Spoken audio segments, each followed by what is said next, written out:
Robert Monroe, born in the year 1915, was not a scientist by profession, but rather a successful radio executive.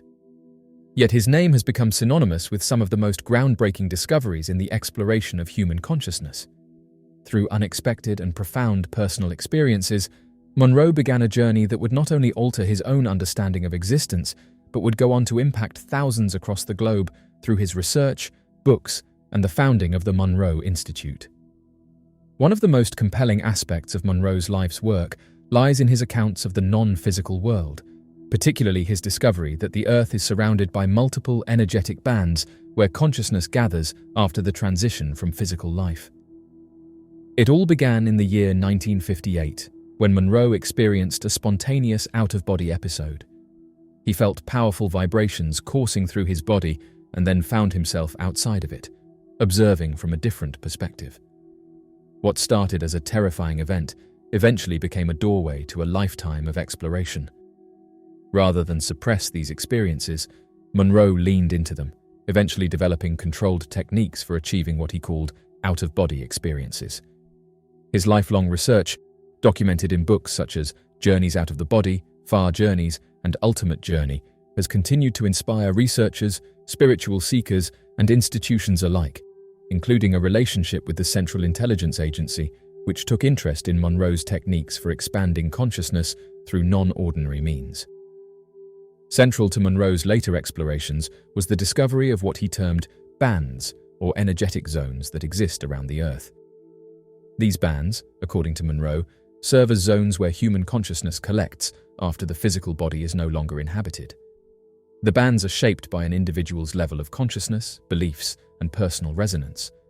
What makes these findings so compelling is that these levels not only determine the individual's experience after passing on, but also shed light on the evolution of consciousness as a whole.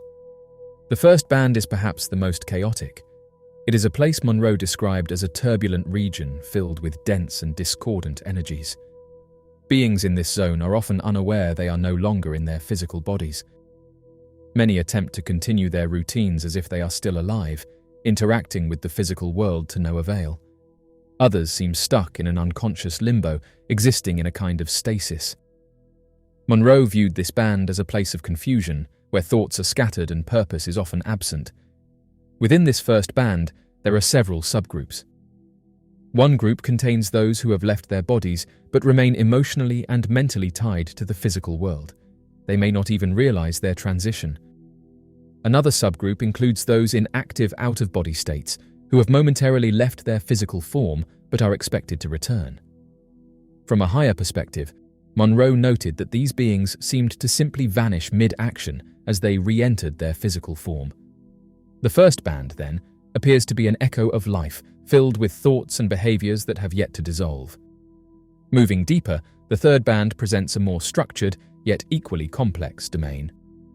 This band is characterized by powerful belief systems, particularly those shaped by religion or ideology. Consciousness within this zone tends to organize itself into large communities based on shared beliefs about what occurs after death. Here, thought creates reality. Whether one expects a paradise, a judgmental overseer, or even total nothingness, the individual manifests an experience aligned with that expectation. Monroe emphasized that this band is vast and highly fragmented. Beings in this space may remain for long durations, entangled in cycles of belief that prevent them from moving forward. It is a band of manipulation, games of power, and unresolved desires. One particularly vivid vision Monroe shared was of rows upon rows of entities lying in stasis, each caught in their own belief-created bubble of reality. Unless an individual understands that consciousness, intent, and energy co-create experience, they may remain locked in these realms for extended periods of time. There are also other, stranger regions within these bands. In one instance, Monroe observed a bizarre expression of physical craving. He saw a mass of non-physical human-like forms attempting to engage in physical pleasures that were no longer possible due to their lack of a physical body. The result was a scene of frustration and confusion, highlighting how even after the body is left behind, attachments to its desires may persist. Monroe's work shows that many beings, particularly those accustomed to control or hierarchy, resist entering environments where typical rules no longer apply. They are unwilling to surrender the power they once held in life, making it difficult for them to comprehend love, compassion, and other higher emotional frequencies. This resistance becomes a trap, locking them into lower vibration realms. In Far Journeys, Monroe detailed an extraordinary experience where he was transported forward in time to a version of Earth around the year 3000. What he found was stunning. The familiar dark bands around the Earth had disappeared. Instead, a single luminous ring floated in place, humming with communication and resonance. It was no longer cluttered with the noise and chaos of previous energies. The Earth itself had transformed. There were no signs of pollution, overcrowding, or industrial clutter. The surface of the planet appeared pristine and healthy, not because of disaster and recovery, but because of intentional, conscious change. Monroe encountered beings who explained that they no longer needed permanent physical bodies. Instead, they created temporary forms when necessary, what they called containers, which were kept safe in cocoons of energy when not in use. These beings communicated telepathically and had abilities far beyond anything imaginable in the 20th century. They demonstrated the capacity to manifest objects, such as food, using pure thought. One even offered Monroe a piece of fruit that he could taste and enjoy, entirely created by consciousness. More remarkable still, these beings had developed a process called compressed learning. Through this method, they could experience the life of any living creature on Earth, from a tree to an animal to a human, by connecting their consciousness to that being. They would gain insight and understanding in a matter of seconds, then return to their usual form with enhanced wisdom and empathy.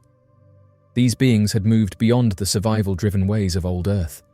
They didn't sleep, they didn't eat in the traditional sense, and they could shift between physical and non-physical states with ease. They had grown beyond fear, including the primal fear of pain and being consumed. Even these experiences, they said, could be entered and exited without harm.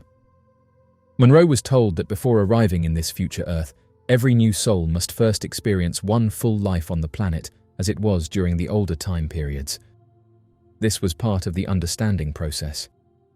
These singular lifetimes provided a context for appreciation and insight before moving into the new, light-filled phase of Earth's evolution.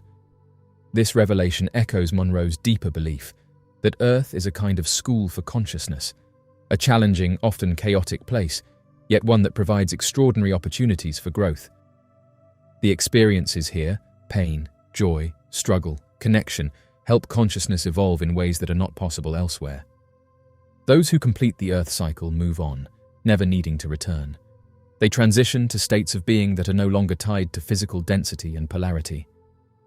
In his final book, Ultimate Journey, Monroe returned to many of these concepts, framing them through a deeper philosophical lens. His desire to understand the ultimate destination of consciousness and to bring that understanding to others remained at the core of his mission. Robert Monroe's legacy endures through the Monroe Institute, which continues to research human consciousness using sound technology and meditation. His HemiSync system, designed to synchronize the brain's hemispheres, has been used by thousands seeking altered states, spiritual insight, and healing. Monroe was more than just an explorer of out-of-body experiences. He was a mapmaker of the soul's journey. Through courage, curiosity, and scientific inquiry, he revealed a world far larger than the physical and pointed the way to a future where humanity may truly evolve beyond the boundaries of form. His work invites each individual to ask deeper questions about life, death, and what it means to truly be conscious. In the realm of UFO research, the concept of a galactic federation, a grand alliance of extraterrestrial civilizations within the Milky Way, has long captivated the imagination of both enthusiasts and scholars. While such an entity is rooted in the speculative, the idea has gained traction through various reports and claims, notably including those from former Israeli space security chief Haim Eshed. Eshed's assertions about the existence of a galactic federation have sparked renewed interest and debate, prompting a deeper exploration into what such an alliance might entail, its potential implications for humanity, and the broader philosophical questions it raises. Interestingly enough, someone found an old NASA document that mentions the Galactic Federation. It reads as follows. The uncertainty of current estimates is derived principally from uncertainty in estimates of the lifetime of advanced civilizations. It is argued that this is due primarily to uncertainty concerning the existence of a galactic federation, which is in turn contingent upon uncertainty about whether the limitations of present-day physics are absolute. It is further argued that it is advantageous to consider explicitly these underlying assumptions in order to compare the probable numbers of civilizations operating radio beacons, permitting radio leakage, dispatching probes for radio surveillance, or dispatching vehicles for manned surveillance. End quote. After revealing his information, Haim Eshed encountered a range of responses from the general public, the scientific community, and government leaders. While some praised him as a courageous whistleblower illuminating one of the most profound mysteries of our era, others disregarded his assertions as unfounded or hallucinatory. Critics highlighted the absence of tangible evidence, substantiating Eshed's claims, and raised doubts about the reliability of his sources. However, Eshed's disclosure sparked a worldwide discussion over the quest for alien life and the potential for interplanetary diplomacy. Following his revelation, Haim Eshed encountered rigorous media examination and widespread public interest. He received an overwhelming number of interview requests from journalists and media outlets who were eager to learn more about his assertions and the potential impact they had on humanity. Eshed was suddenly placed at the center of attention, where his every statement was carefully examined and scrutinized by both supporters and doubters. Despite the recent surge in popularity and scrutiny, Eshed remained unwavering in his beliefs, maintaining his assertions and defending them against criticism. He restated that his knowledge was sourced from reliable individuals within the Israeli government and military apparatus. However, he refrained from offering precise details or evidence to support his assertions. Nevertheless, as the initial excitement surrounding Eshed's disclosure started to diminish, he encountered fresh difficulties and barriers in his personal and professional endeavors. Certain members of the scientific community raised doubts about his legitimacy and accused him of disseminating false information or endorsing pseudoscience. Some individuals expressed apprehensions regarding the possible influence of his assertions on the public's perspective and the wider discussion concerning the quest for alien life. Furthermore, Eshed faced skepticism and criticism from his colleagues, as well as encountering pushback from the Israeli government and military apparatus. Initially, he asserted that he had received authorization to reveal specific details regarding the presence of the Galactic Federation. However, subsequent statements made by Israeli officials contradicted this assertion. Certain individuals within the administration attempted to disassociate themselves from Eshed's assertions, highlighting that his perspectives did not reflect the official viewpoint of the Israeli state. As the ongoing issue around Eshed's disclosure progressed, he faced the challenge of dealing with the consequences and the potential impact it could have on his reputation and legacy.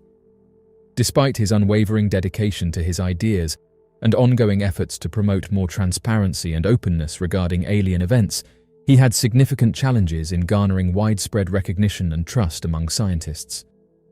Despite encountering difficulties and barriers, Haim Eshed persevered in his pursuit to unveil the veracity of extraterrestrial life and humanity's position in the universe. The presence of the Galactic Federation holds significant ramifications for the human race.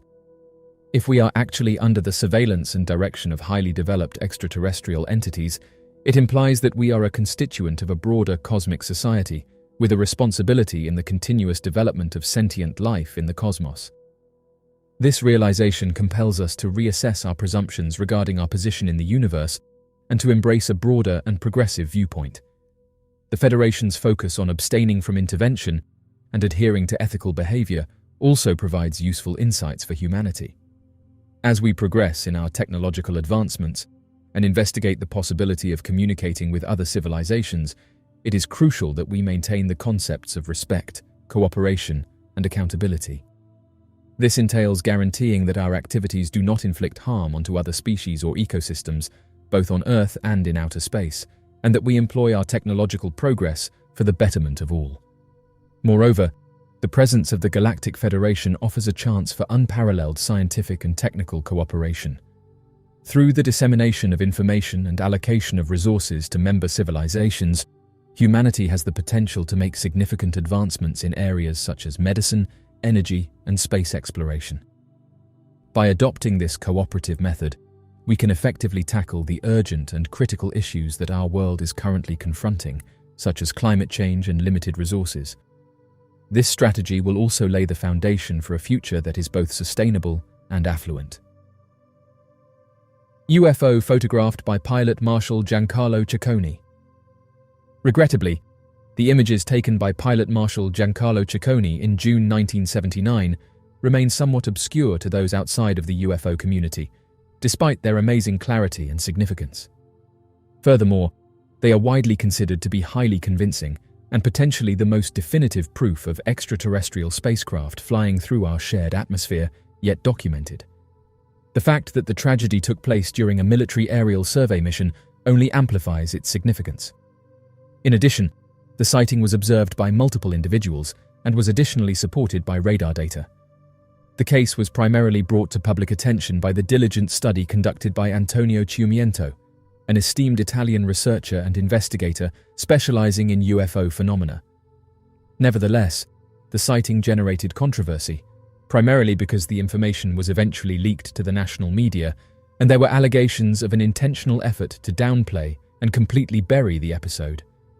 Pilot Marshal Giancarlo Ciccone was flying his aircraft back to Treviso San Angelo Airport after completing a photographic reconnaissance mission over the Ligurian Apennines on the morning of June 18, 1979, at approximately 11:30 in the morning.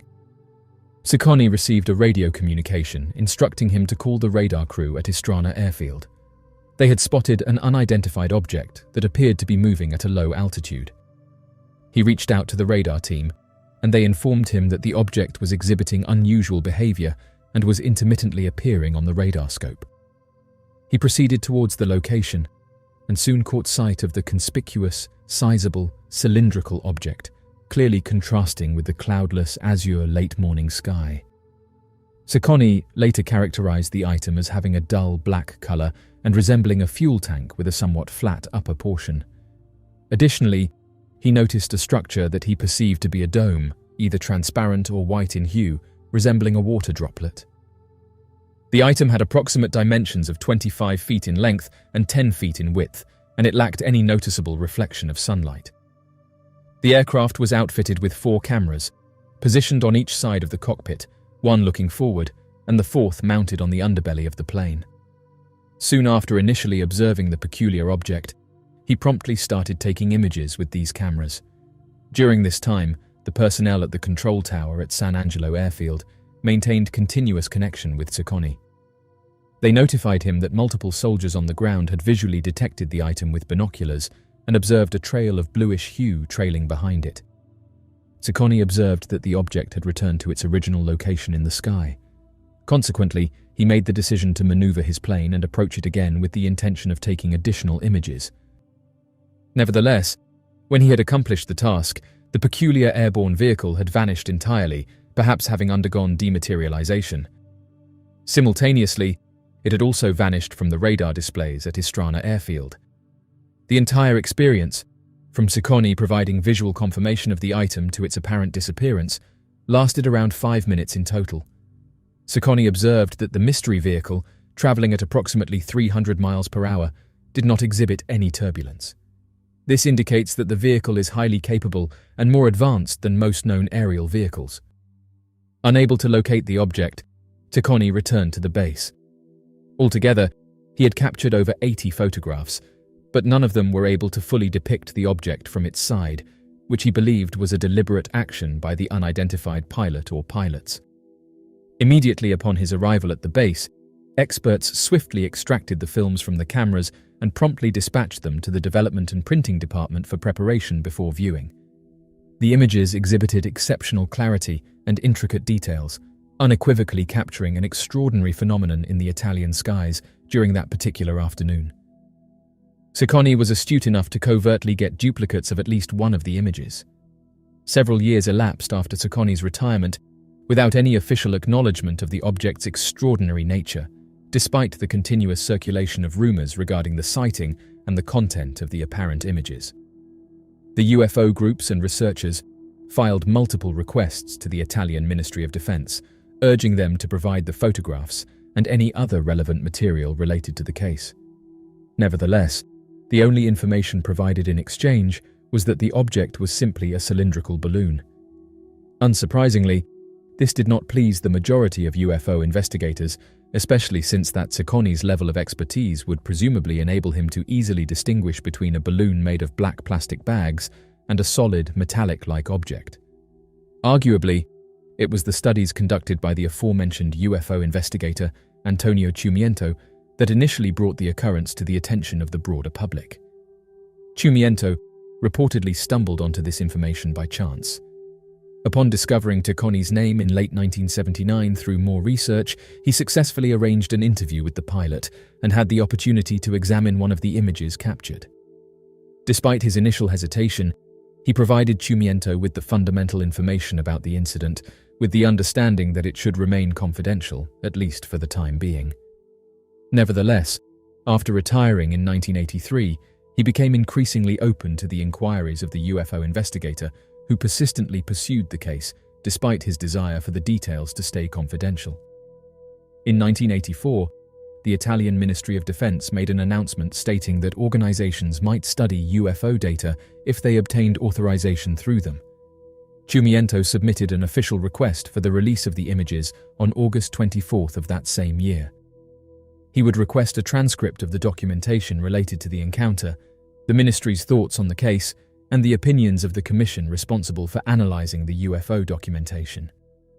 Shortly after, the national media became aware of the request and Cicconi's true identity.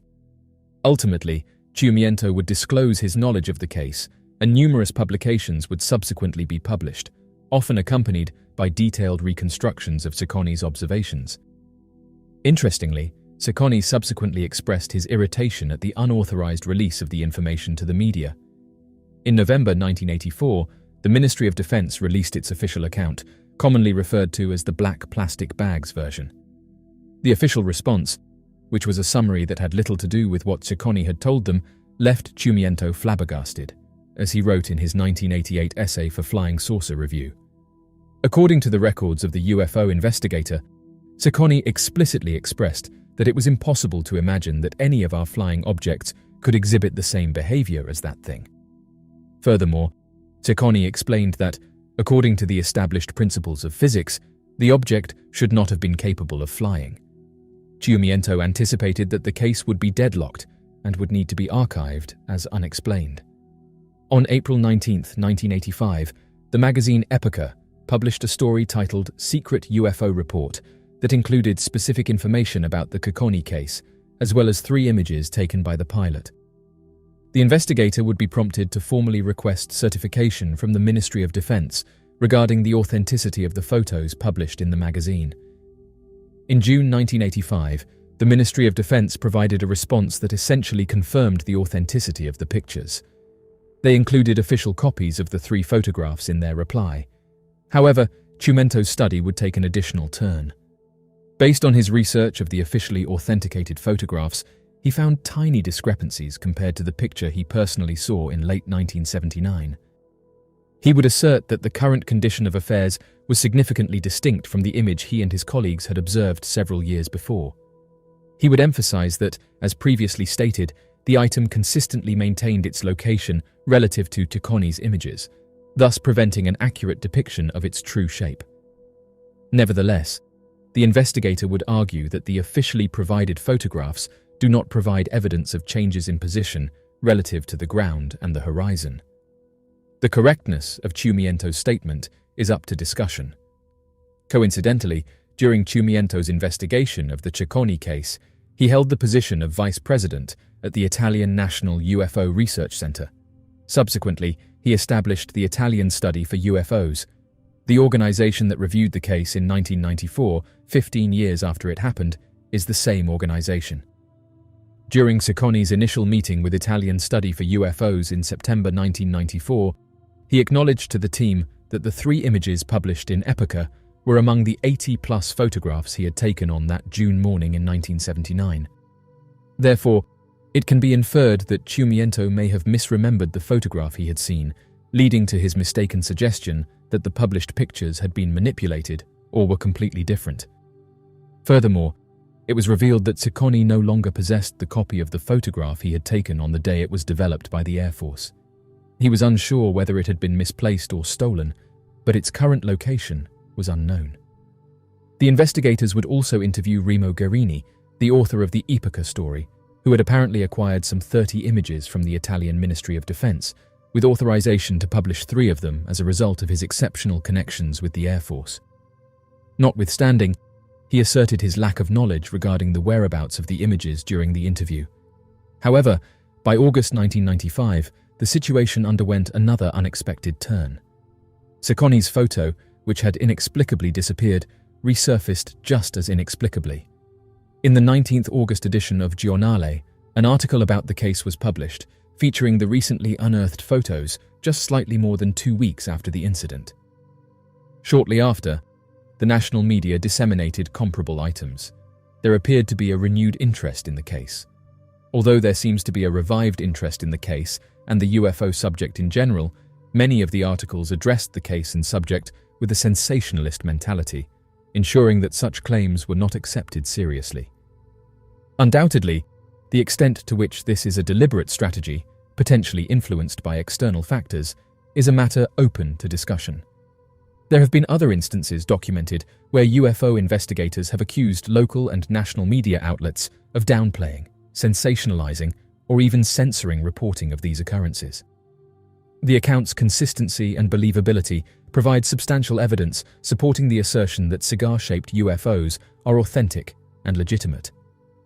These objects are frequently observed by credible witnesses, such as pilots and military personnel, who are well versed in identifying conventional aircraft and are unlikely to confuse them with anything unusual. Moreover, numerous sightings are supported by multiple witnesses and radar data, which serves as additional evidence that these objects are not mere products of the imagination or misidentifications of ordinary events. The existence of cigar-shaped UFOs has significant and extensive potential consequences. If these objects are genuinely of extraterrestrial provenance, they imply the existence of intelligent civilizations with exceptionally superior technology in other parts of the cosmos.